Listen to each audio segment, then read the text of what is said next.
La clé des songes. Chapitre 1, paragraphe 20. Frères dans la faim. 30 et 31 mai. Avant-hier et hier, j'ai essayé de situer à gros traits pour commencer la pensée maîtresse, ou pour mieux dire la connaissance, qui m'apparaît comme le thème principal de mon témoignage sur mon expérience du rêve. Cette expérience est à présent inséparable, dans mon esprit, de ma rencontre avec Dieu et de l'expérience de son action dans ma vie.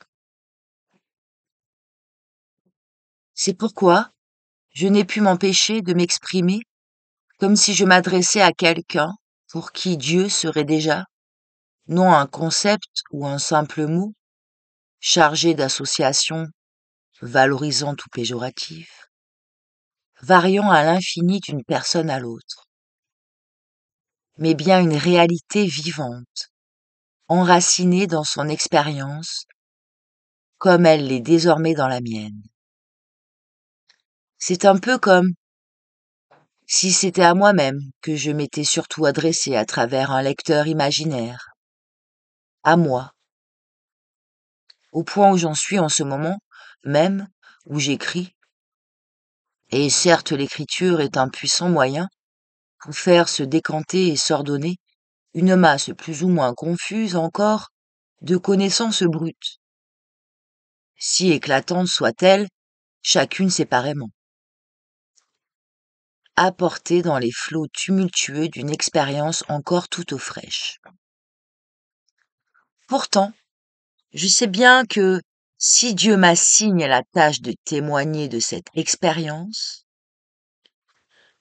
ce n'est pas pour mon seul bénéfice. Ce n'est pas pour rester, comme dans mes méditations passées, mon seul interlocuteur. Et je sais aussi que le message que j'ai à communiquer ne s'adresse pas seulement ni même, surtout, aux quelques rares qui ont déjà une telle expérience vivante de Dieu, voire à ceux qui s'imaginent l'avoir ou qui, l'ayant peut-être eu un jour, se croiraient déjà fort avancés sur le chemin de la connaissance et près de toucher aux cimes. Si j'écris, ce n'est pas pour ceux qui sont rassasiés ou qui croient l'être, mais pour ceux qui ont faim. Et si je m'adresse à toi, c'est comme à quelqu'un, seulement, qui a su sentir cette faim en lui et qui est disposé à lui prêter l'oreille, comme je l'ai moi-même senti et la sens encore au moment d'écrire ces lignes.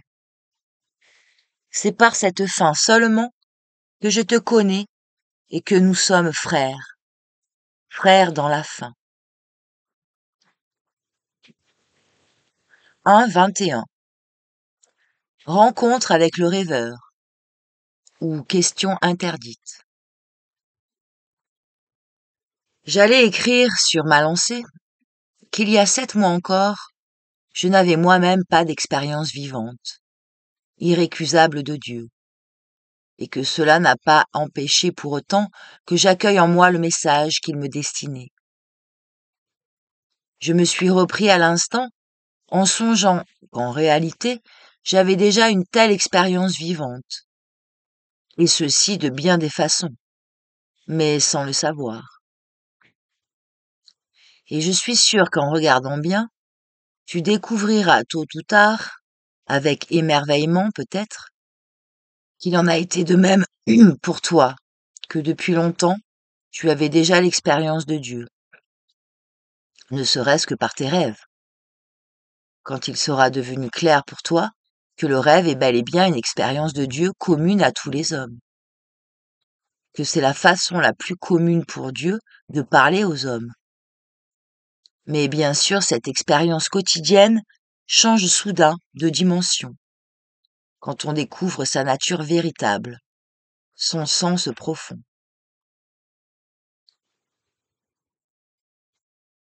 Peut-être ma propre relation au rêve, depuis déjà bientôt 11 ans, a-t-elle été déjà assez particulière. J'avais non seulement une expérience vivante du rêve, mais aussi du rêveur, à vrai dire. Dès le premier rêve dont j'ai sondé le message, et j'ai parlé déjà à diverses reprises de cet événement crucial dans ma vie, j'ai su qu'il y avait un rêveur, une intelligence supérieure, tant par la pénétration que par les moyens d'expression, qui me parlait par ce rêve, et qu'elle était de plus foncièrement bienveillante à mon égard. Je ne saurais dire avec certitude si, en mon fort intérieur, je lui ai donné un nom, le nom de rêveur, dès ce moment. Ce dont je suis sûre par contre, c'est qu'un instinct me disait alors, et continuait à me dire dans les années qui ont suivi, que cette intuition immédiate me révélait bien une réalité. Que ce rêveur n'était nullement une simple figure de style, une création de mon esprit, que c'était bien un être, sinon en chair et en os, du moins quelqu'un auquel je me sentais étroitement apparentée, et ceci en dépit des moyens visiblement prodigieux de ce parent, pas comme les autres.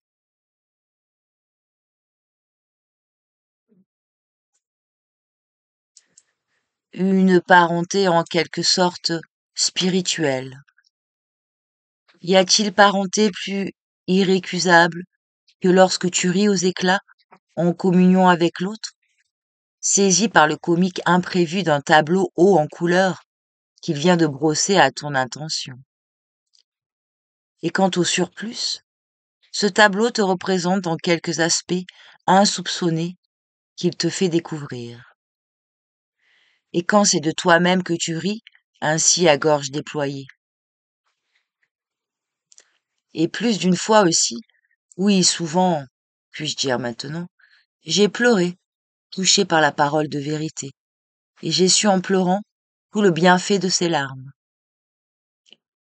Il y avait ce savoir, à la fois diffus, faute, faute d'être formulé, et d'une netteté parfaite, à la fois timide et irrécusable, telle une voix chuchotante parlant à une oreille distraite. Et il y avait aussi la sempiternelle voix de la raison, ou la dite raison, et le nom que nous donnons d'ordinaire à des habitudes de pensée acquises,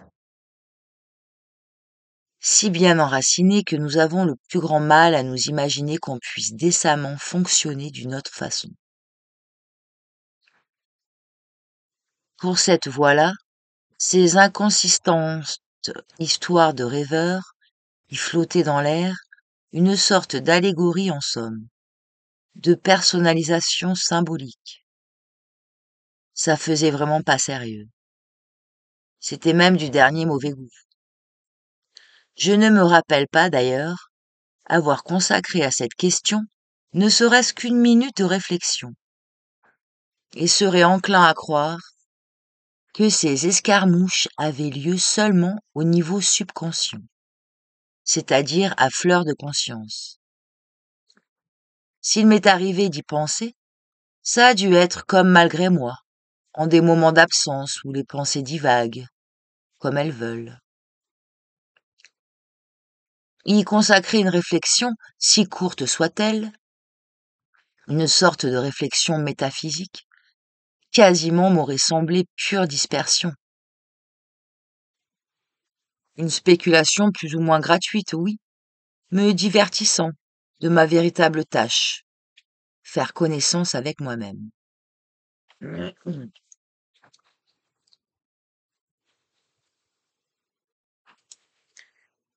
Évoquant maintenant ces dispositions,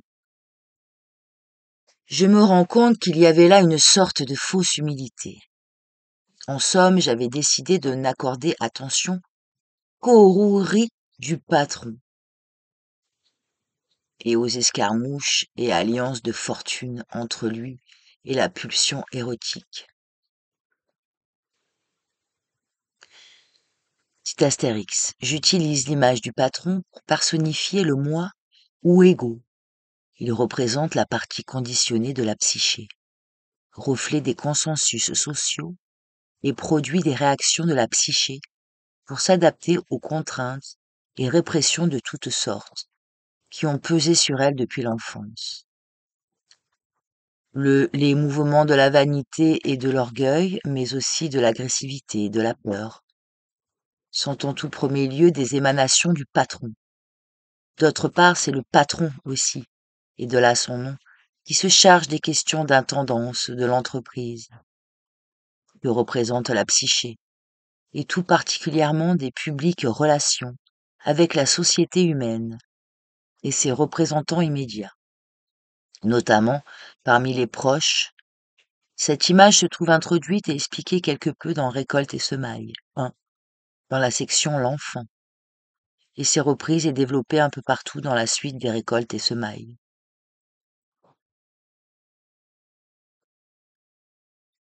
Et la pulsion érotique, alias Eros, et je rejetai d'office toute question plus relevée. Ce n'est pas, à vrai dire, que de telles questions ne m'intéressaient pas, mais j'avais décidé d'avance que d'essayer d'y répondre, ou ne serait-ce que de me les formuler et de voir ce que je pourrais m'en dire, c'était de la spéculation, une sorte de vanité futile, qui constituerait à faire mine de vouloir à tout prix dire quelque chose sur ce qui de toute façon était inconnaissable, ou du moins hors de la portée de mes seules saines facultés, à l'égard du rêve. Je me cantonnais donc dans une attitude en quelque sorte utilitaire, bien contraire à vrai dire, à mes véritables penchants.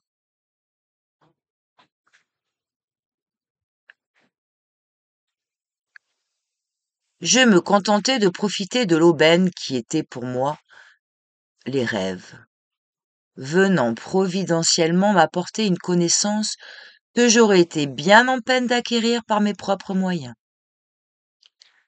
À part ça, je m'en tenais à la tacite interdiction de me poser des questions un peu trop générales, sur la nature du rêve, disons, et sur sa provenance, ou sur la nature du généreux et génial bienfaiteur, hypothétique, qui me l'envoyait avec une telle profusion. Il y avait donc là un propos délibéré, sans faille, contre tout ce qui pouvait ressembler à une réflexion philosophique, tant soit peu systématique, laquelle m'aurait rendu suspect à mes propres yeux de vouloir encore théoriser. Moi qui tenais tant à prendre mes distances par rapport à un passé et une identité de mathématicien, censé dépasser. Je suis resté prisonnier de cette attitude jusqu'à tout récemment encore, jusqu'à ce que certains rêves, il y a 3 mois ou 4, me révèlent bien clairement quelle entrave elle avait représentée pour l'essor de ma pensée et de ma compréhension du monde, et m'encourage en même temps à passer outre résolument. Pour ce qui est de l'existence du rêveur, si j'en ai eu finalement le cœur net, ce n'est pas à la suite d'une réflexion, laquelle n'eut jamais lieu, mais par l'apparition inopinée du rêveur, en personne.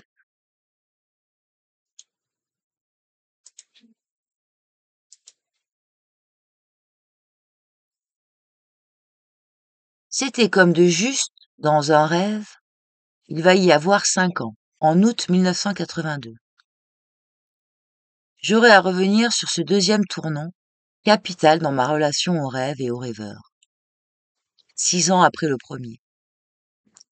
Cette apparition, suivie d'ailleurs par d'autres, dès les semaines qui ont suivi, a mis fin une bonne fois pour toutes au moindre doute sur la réalité du rêveur. Du jour au lendemain, s'était instauré ce que je pourrais bien appeler une véritable relation personnelle avec le rêveur. Et même, pourrais-je ajouter, une relation beaucoup plus proche qu'avec aucun de mes amis ou proches. La voix de la raison, elle n'avait plus qu'à remballer, sur ce chapitre-là, tout au moins. C'est à la suite de ce rêve seulement, je crois, qu'il commence à être question du rêveur dans mes notes de méditation. Il semblerait bien que jusque-là, ce nom même de rêveur soit resté rigoureusement tabou, et qu'il ne soit pas apparu une seule fois, ni sous ma plume, ni de vive voix en parlant à quiconque. Le changement a été radical, dès les jours qui ont suivi cette première apparition du rêveur. C'était une chose qui désormais allait de soi, pour tous mes rêves, que c'était là des messages du rêveur. Et je savais que dans chacun s'exprimait une intention de mon bienveillant guide et protecteur, que je m'efforçais, dès lors, de sonder du mieux que je pouvais. Du moins en était-il ainsi pendant les périodes de méditation. Dans le rêve dont je parle, le rêveur m'apparaît, sans se nommer, est-il besoin de le préciser, sous les traits d'un vieux monsieur bienveillant, qui m'indique mon chemin, sans que je le réalise encore bien clairement en vivant ce rêve. Il s'avère même tout disposé à me servir de guide bénévole dans une aride et solitaire ascension, assez problématique, ma foi, dans laquelle j'étais embringuée. J'ai reconnu qui était le vieux monsieur, le lendemain matin du jour où j'ai eu ce rêve, et en est écrit le récit, ainsi que celui des 2 autres rêves qui l'accompagnent et qui, avec lui, forment une base trilogie. Cette découverte a été vécue comme une révélation subite, qui m'a empli d'une joie exultante et m'a insufflé aussitôt une énergie nouvelle. Une fois le rêveur reconnu, aucun doute à ce sujet ne m'a effleuré, ni alors ni depuis. Et j'ai su en même temps que par ce rêve où il était venu en personne, le rêveur me faisait comprendre qu'il ne tenait qu'à moi de le prendre comme un guide infatigable et sûr dans mon voyage hasardeux et solitaire où j'avançais à tâtons, sans trop savoir si je devais m'y obstiner envers et contre tout, et encore moins où il me menait. Ce signe que me faisait le rêveur m'a fait comprendre soudain la chance vraiment dingue, la chance inouïe qui m'était offerte, depuis toujours sûrement, mais que n'avais pas su voir et saisir pleinement jusque-là. Il s'en fallait de beaucoup.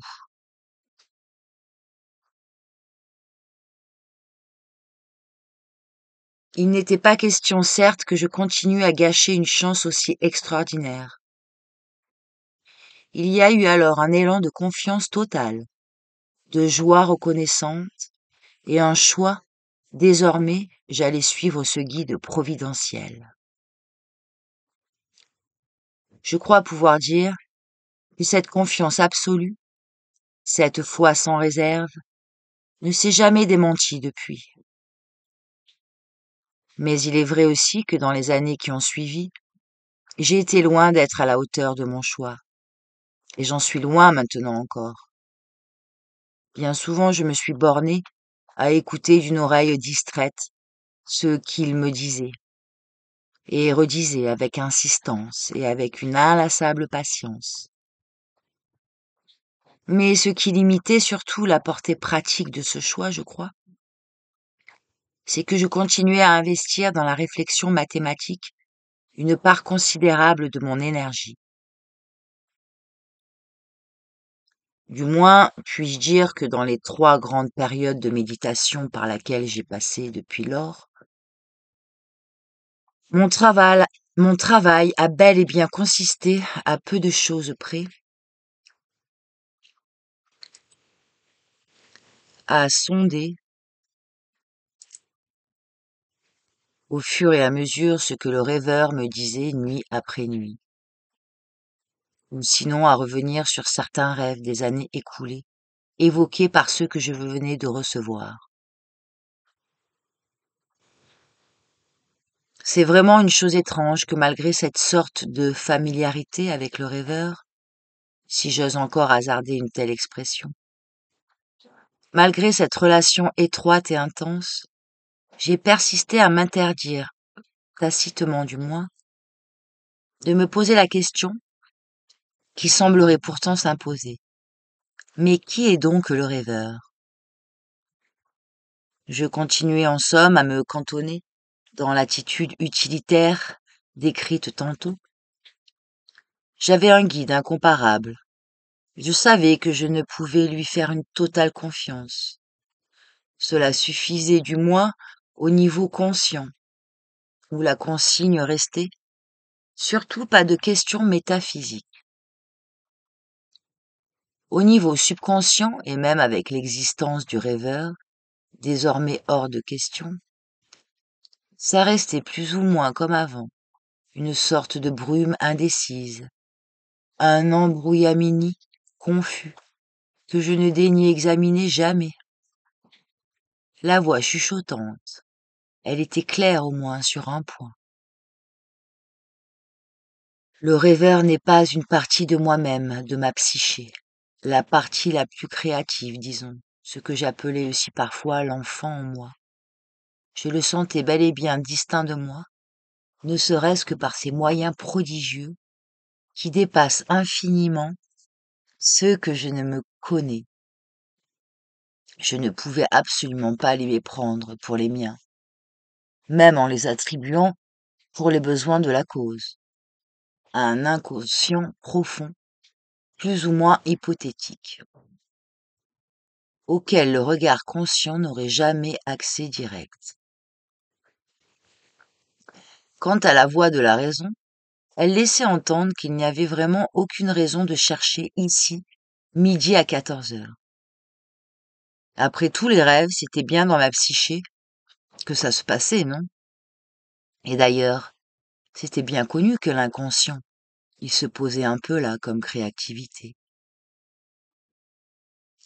Fallait pas croire que c'était qu'un vulgaire dépotoir, voire une poubelle comme Freud semblait le croire.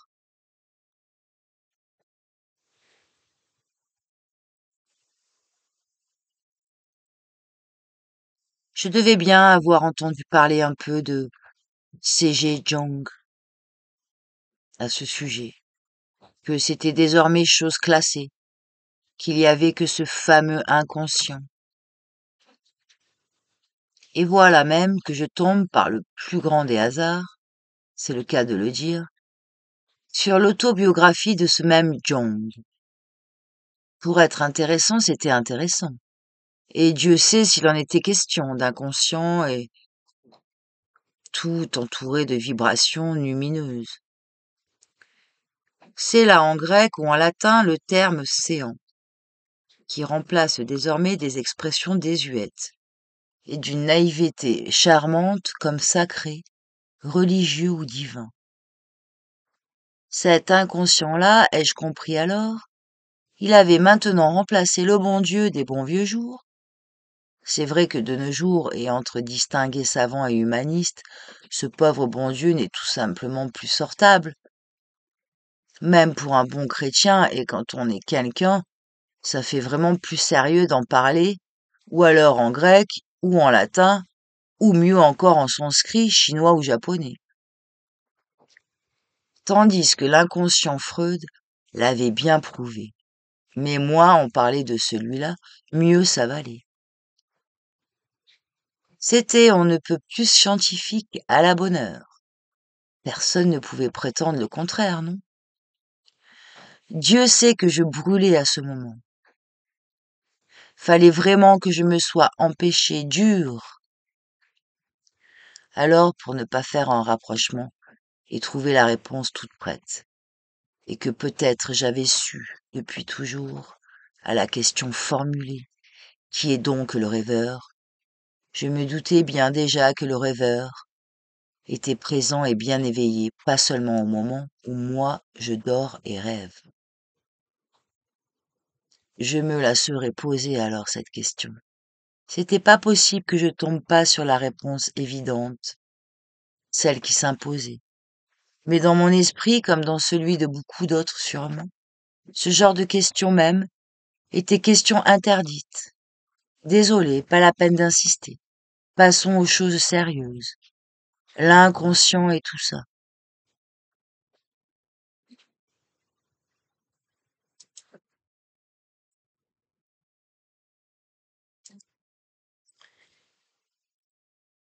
1, 22.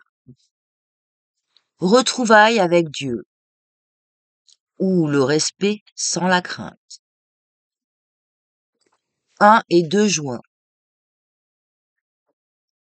En terminant hier, j'ai exagéré un peu, quand je prétendais que ça faisait des années que la réponse à la question «Qui est le rêveur?» aurait dû être évidente pour moi. Ce qui est sûr, c'est que si je me l'étais vraiment posée et y avais réfléchi pendant une petite soirée, je n'aurais pu m'empêcher de tomber, sinon sur la réponse qui s'imposait, du moins sur la nouvelle question qui s'imposait. Est-ce que ce ne serait pas le bon Dieu en personne?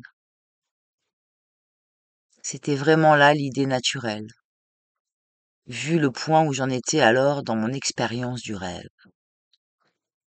Une idée hardie, oui, et tentante. Mais jusqu'au mois d'octobre dernier, je n'en savais pas assez encore pour pouvoir me faire une idée si cette hypothèse, nous y revoilà, était raisonnable ou non.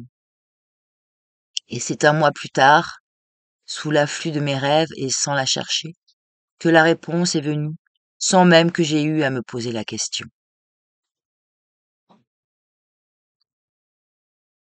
À ce moment, la chose ne me paraissait apparemment pas avoir suffisamment de conséquences pour m'y arrêter et examiner d'un peu plus près l'intime conviction soudain apparue. Il faut dire que j'étais suffisamment maintenu en haleine par l'écoute, au fil des jours, de ce que me disait le rêveur. Je me contentais de dégager le message principal de chaque rêve, si tant est que j'y arrivais, sans même avoir le temps de m'arrêter aux associations qui me paraissaient marginales, voire métaphysiques. Mais dès les derniers jours de décembre, l'action de Dieu en moi par la voie du rêve était devenue si éclatante que sans avoir eu à examiner ma conviction toute fraîche encore, celle-ci était devenue une certitude, ou, pour mieux dire, une connaissance tout aussi irrécusable que celle qui m'était venue 10 ans plus tôt, par la voie du rêve aussi. En ce jour qui m'est apparu par la suite comme celui des retrouvailles avec mon âme. Cette fois, c'était les retrouvailles avec Dieu, ou pour mieux dire peut-être la rencontre avec Dieu, reconnu cette fois, pour celui qu'il est.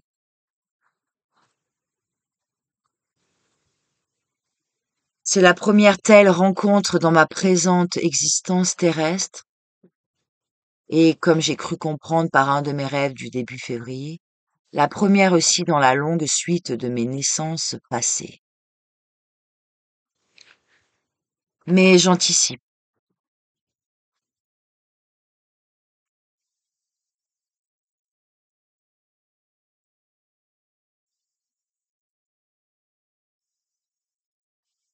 Avant cette rencontre encore toute fraîche, il faut bien dire que Dieu était pour moi quelque chose d'assez lointain. À dire le moins, c'était vraiment rare que je pense à lui. Et avant les premières retrouvailles, il va y avoir 11 ans. J'approchais alors de mes 50 ans. Ça ne m'arrivait pratiquement jamais. Je n'avais pas l'impression que j'ai jamais eu affaire à lui, personnellement, ou qu'il s'intéresse à ma modeste personne, ni même à celle de quiconque d'autre.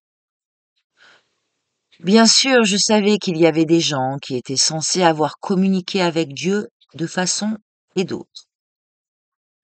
J'avais entendu parler des prophètes d'Israël qui allaient hardiment dire leurs 4 vérités aux puissants de la terre au nom de l'Éternel.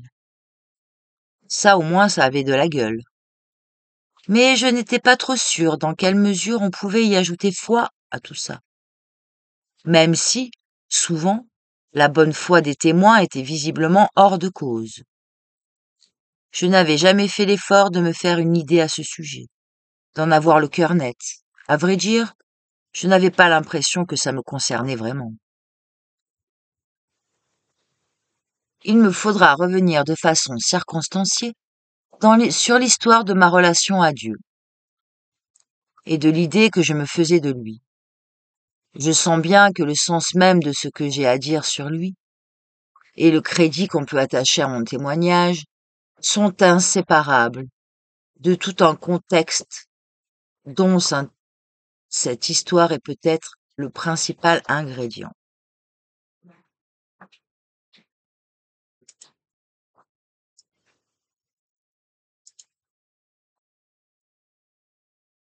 Sans compter que le sens même de cette affirmation que je suis en train de commenter longuement et que je voudrais éclairer, Dieu est le rêveur, que ce sens dépend avant tout bien sûr du sens qu'on donne ou que tu donnes à Dieu. Mais déjà il faudrait que j'essaye de communiquer du mieux que je peux. Quel sens il a à présent pour moi, le porteur du message. Et ce sens ne peut être séparé de mon histoire spirituelle, et en tout premier lieu, de l'histoire de ma relation à Dieu.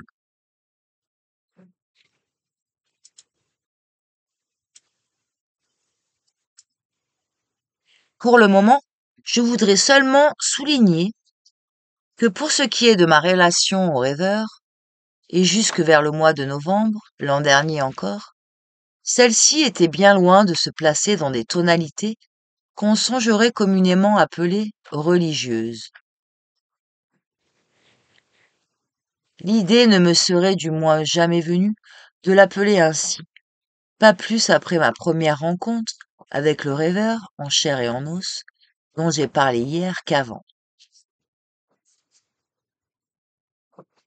C'est vrai que j'avais en lui une confiance absolue, une foi totale, qu'il aurait été impensable que je porte à une personne, pas plus à ma propre personne qu'à quiconque. C'était la foi que le petit enfant a en l'amour et en la force et les capacités de son père. Du moins quand tout se passe bien, pour lui, chose qui arrive parfois. Le père est à la fois très proche et très fort, très puissant. Cette force du père n'a rien d'inquiétant, de menaçant. C'est presque comme si c'était aussi ta propre force. Une force bienfaisante, bénéfique, étrangère à toute violence, dont tu es le tacite héritier, que tu sens déjà pulser en toi, obscurément mais à ta propre mesure de petit bonhomme. C'était bien là, pour l'essentiel, ma relation à mon père, dans les premiers 5 années de ma vie.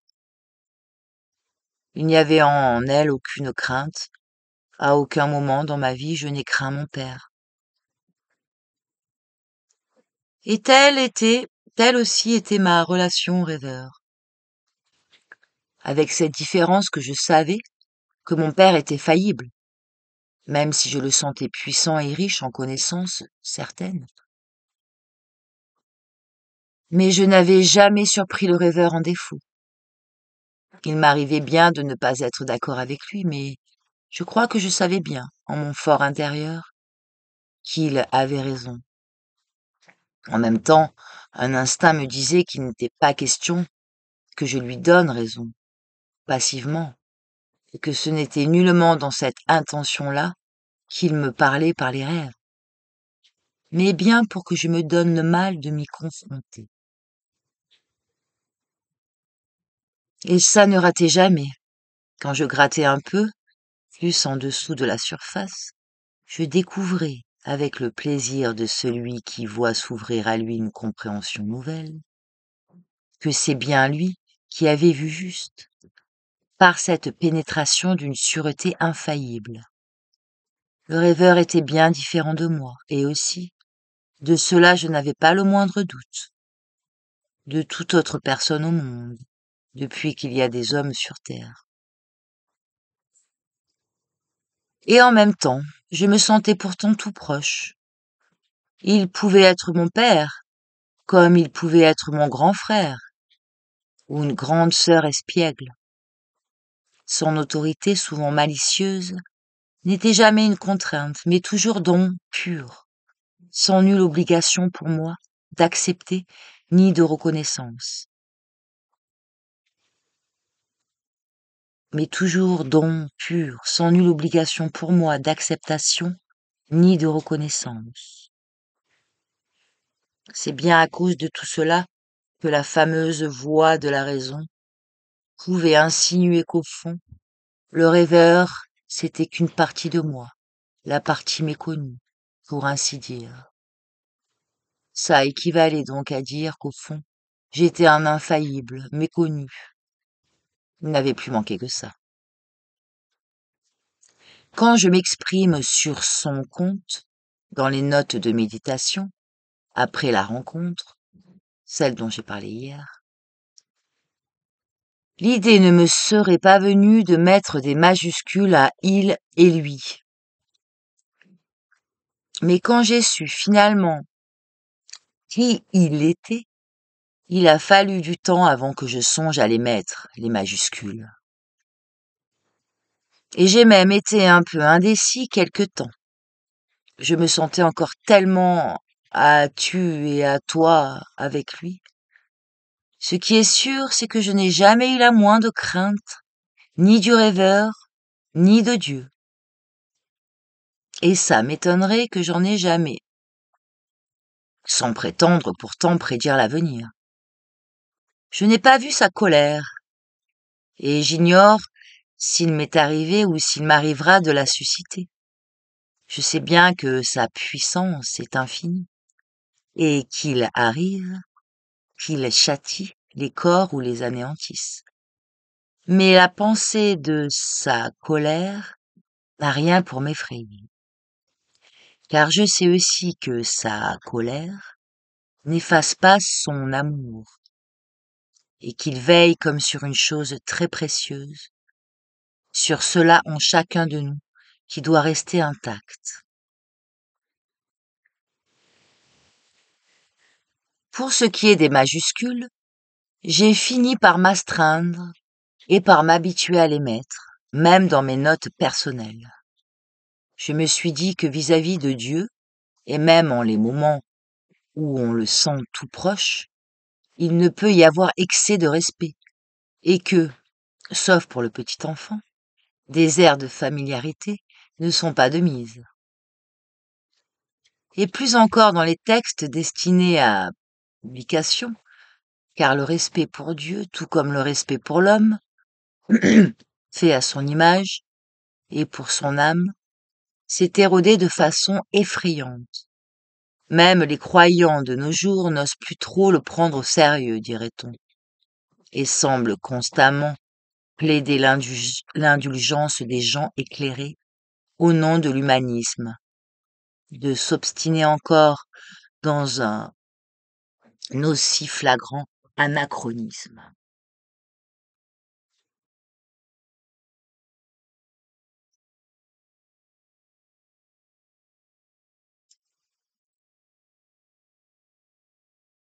« 1,23. Il n'y a qu'un rêveur ou l'autre moi-même. » 9 et 10 juin. Il est temps que je revienne enfin au fil de la réflexion, ou plutôt au récit d'une découverte interrompue. Depuis une semaine aujourd'hui, par des discrétions imprévues, et même les 2 sections précédentes, elles aussi, m'apparaissent quasiment comme des digressions, dans un certain propos, annoncé il y a 11 jours, dans la section Frères dans la fin. Je m'y apprêtais à expliquer le sens de la pensée maîtresse. Dieu est le rêveur. Pour un lecteur qui n'aurait aucune expérience vivante de Dieu, celui pour qui peut-être Dieu ne serait qu'un mot vide de sens, voire une superstition d'un âge prélogique, désormais bien dépassé, grâce à Dieu. parle triomphal, et sort de la pensée rationnelle et de la science. J'ai des amis de vieille date qui se bouchent les oreilles d'un air contristé quand ils entendent prononcer les mots tels que Dieu, âme, ou ne serait-ce que esprit.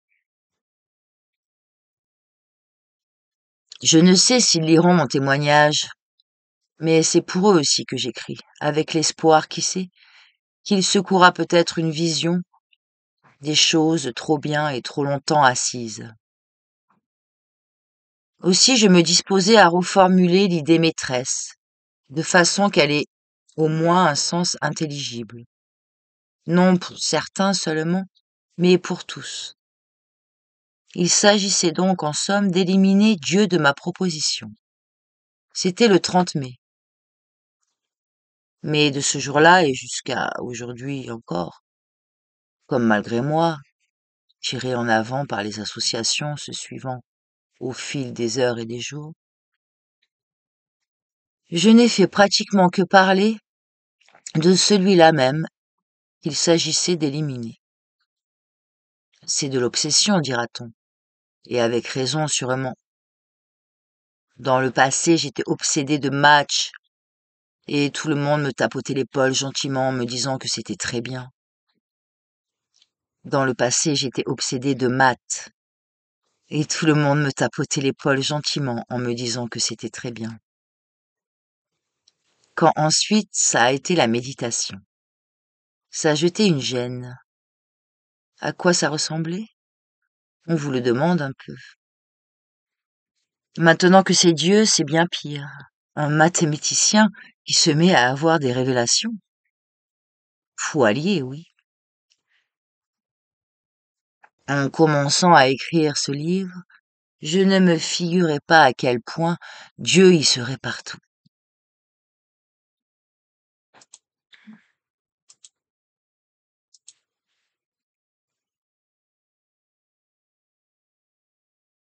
Dans les lignes et entre les lignes.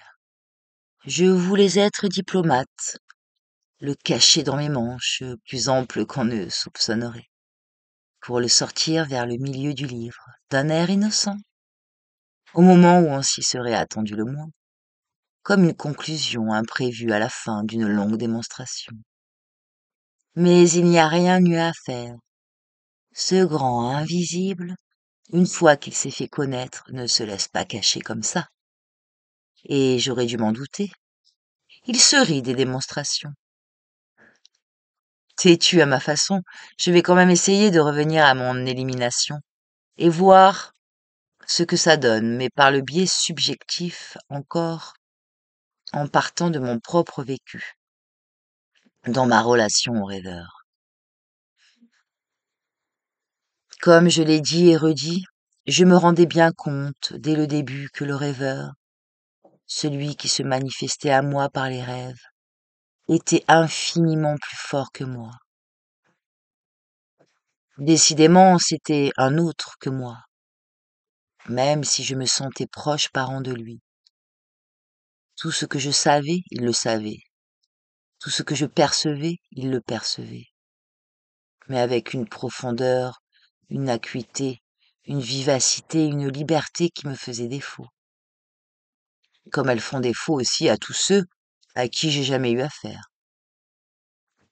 Par ailleurs, quand il me parlait, par le rêve, c'était toujours, j'avais fini par m'en rendre compte, de moi qu'il parlait, ou de choses toutes proches de moi, et dans beaucoup des matériaux qu'il utilisait pour monter ses rêves, je reconnaissais des impressions qui m'avaient frappé ou frôlé dans les jours précédents, ou parfois aussi des souvenirs de jours très lointains, sombrés dans l'oubli et que le maître des songes faisait remonter des brumes. De tout ceci se dégageait l'impression que le rêveur était, d'une certaine façon, lié à ma personne. C'était un peu comme s'il y avait en moi une sorte d'autre moi-même, qui aurait à sa disposition tous mes sens et toutes mes facultés de perception et de compréhension. mais qui les utiliserait avec une liberté et une efficacité totale.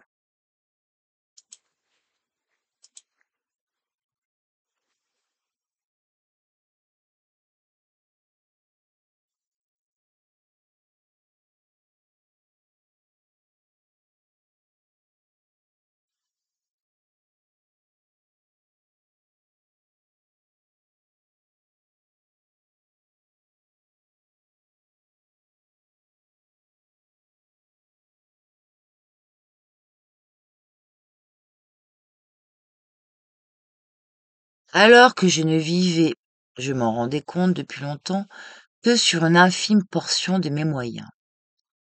C'était donc comme un moi-même qui aurait été débarrassé des conditionnements et de l'inertie faisant écran entre les choses et moi. Un quelqu'un, en somme, qui percevrait par mes sens, sensoriels et extrasensoriels, avec la fraîcheur de perception que j'avais à ma naissance, et qui les intégrerait dans une compréhension, dans une vision, avec la pénétration et la maturité d'un être qui aurait assimilé l'expérience de millions d'années. Comme j'ai également dit, je n'avais jamais consacré à la nature du rêveur une réflexion délibérée.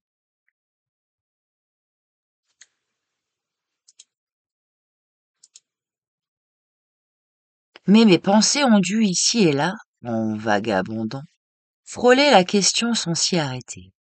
J'avais bien l'idée que le rêveur, dans une autre personne que moi, aurait une autre vision de la réalité que celui que je connaissais, lequel ainsi, je le présumais tacitement, en avait l'expérience par mes sens à moi. Je sentais bien pourtant que ces visions sans doute différentes ne pouvaient que se compléter mutuellement, et jamais se contredire. Car l'une et l'autre étaient vraies, au sens le plus fort qu'on puisse concevoir. Et je sentais bien aussi que que le regard du rêveur était objectif, même s'il avait l'air de regarder avec mes yeux. Jamais je ne l'avais vu prendre parti ni pour ni contre moi, ou pour ou contre quiconque.